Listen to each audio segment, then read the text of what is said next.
Bonjour, bienvenue chez Polarwire French. Euh, Bonjour Nathalie, qui m'a Bonjour Michel. rejoint pour un nouveau dialogue bipolaire. Aujourd'hui, on va se poser une question. On sait qu'a priori, la bipolarité est un mal universel. On dit que l'amour ne connaît pas de frontières. Est-ce que la bipolarité connaît des frontières? Euh, Personnellement, je sais que ma bipolarité a franchi plusieurs frontières, hein, puisque euh, j'ai eu des épisodes maniaco-dépressifs en France et aux Pays-Bas avant de voyager davantage. Et là, actuellement, je suis au Portugal et en équipe depuis, de toute façon, un assez grand moment. Euh, mais cette notion que si la pathologie, elle est la même, elle nous touche de la même façon, le- la question pour nous aujourd'hui, c'est mais est-ce que d'une culture à l'autre, on se sent bipolaire différemment? Euh, euh, est-ce que le contexte social, sociétal, fait que on gère la bipolarité différemment?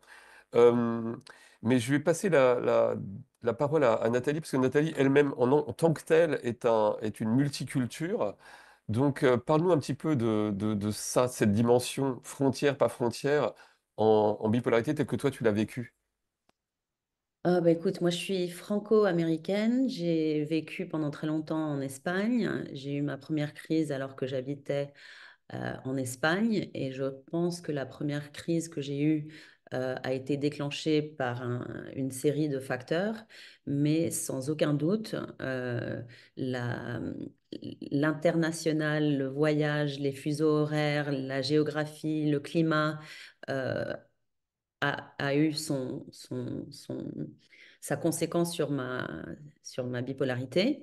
Je pense que quand on voyage énormément et quand on est vulnérable, il faut faire très attention quand on est bipolaire, donc ça, il faut le dire. Euh, je pense qu'il y a une approche différente parce que maintenant je suis en Irlande. J'ai eu des médecins et des psychiatres et des psychologues irlandais, espagnols, américains.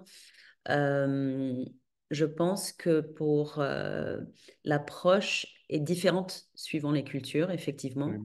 Absolument. Aux États-Unis, tout le monde a un psychiatre, un psychologue, même les chiens et les chats. C'est totalement accepté et connu. Euh, En Espagne, je pense qu'il y a beaucoup plus de tabous que dans les pays anglo-saxons.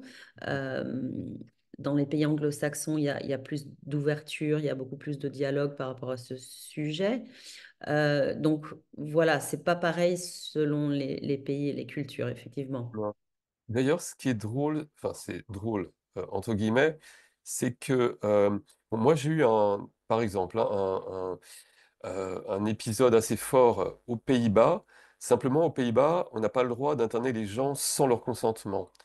Donc du coup, ma famille et mes amis ont inventé une sorte de traquenard pour que, au moment où j'étais à l'apogée de ma crise, ou même en réalité épuisé psychiquement et physiquement, ils ont fait en sorte que je sois, pour un prétexte bien trouvé, que je me retrouve à Paris. Euh, et je me souviens que d'ailleurs, avant ça, mon fils aîné, à 12 ans, avait écrit une lettre à la reine des Pays-Bas pour lui demander si on pouvait changer cette législation et permettre donc l'internement d'office, parce qu'il me voyait partir. Et bon, c'était évidemment ça n'a pas abouti, pas abouti.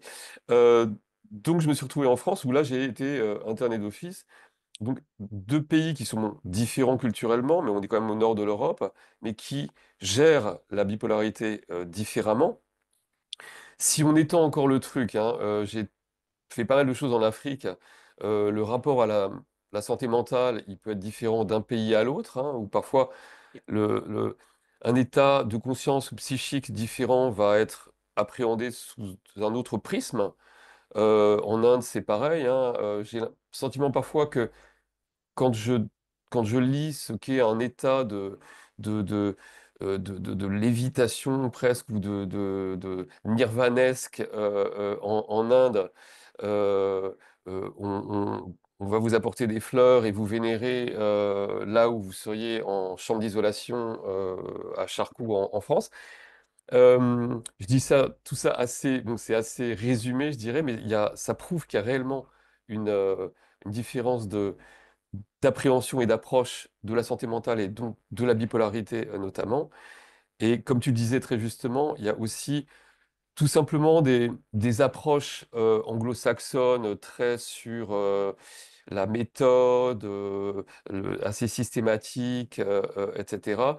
Et peut-être plus conceptuelle, comportementale, en Europe, hein, sans vouloir là encore faire de résumé trop court. Euh, mais c'est une notion intéressante.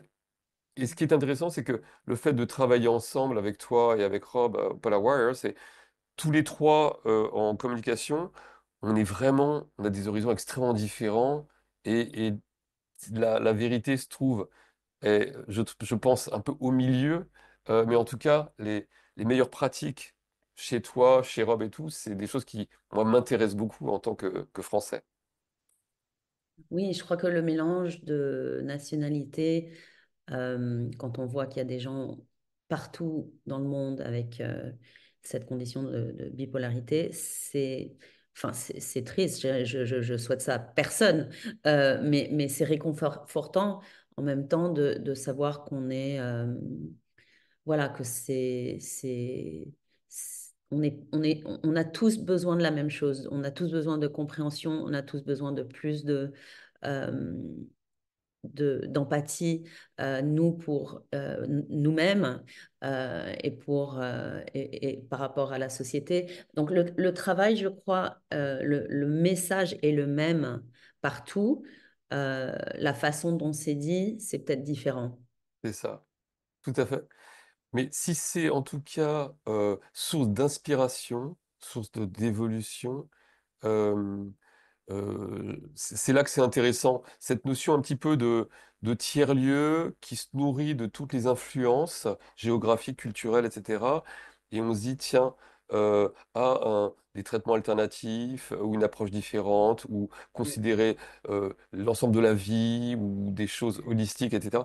C'est autant de sujets qui restent à creuser, à aborder, à communiquer, mais je trouve ça voilà, bah, très intéressant et aussi à partager avec les gens qui nous suivent.